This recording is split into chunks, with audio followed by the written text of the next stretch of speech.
In this video, we're gonna see how to transform legacy codec media to ProRes 422 inside Final Cut Pro 10 in case you want to future-proof your workflow, preparing for the next macOS version and next Final Cut Pro versions that will not support legacy media.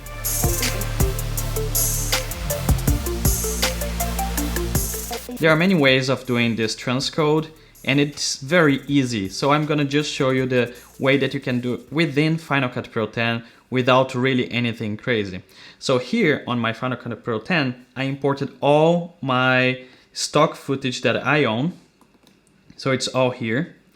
And from all of this stock media, a lot of them are ProRes, a lot of them are from other codecs. So let's see what we have here. Right click on the top menu here.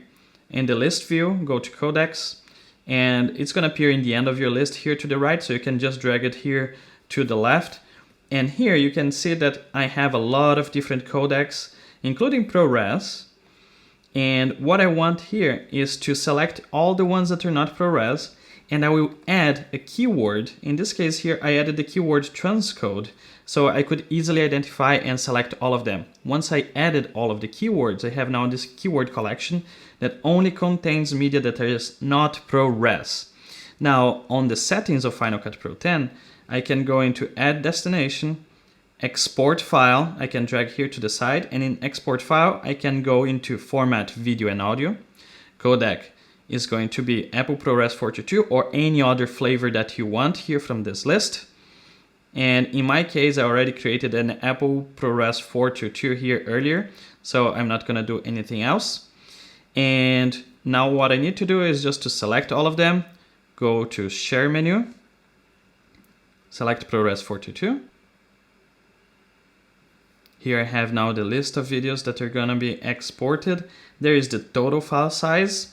It's going to be very big. And the settings, ProRes 422.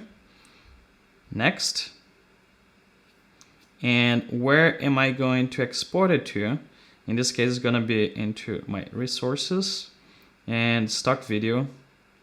And what I'll do here is click on new folder, and I'll put it transcoded, create, and share. Okay, now I just need to wait for all of that media to finish exporting. Now, the media will export with the same exact name. So it's gonna be very easy for me that once it finishes transcoding, I will just drag from my transcoded folder to the original folder where that media was living, and it's gonna ask, do you wanna replace that media? And I'm gonna say yes, and then from that point on, I don't have that legacy media on my hard drive anymore.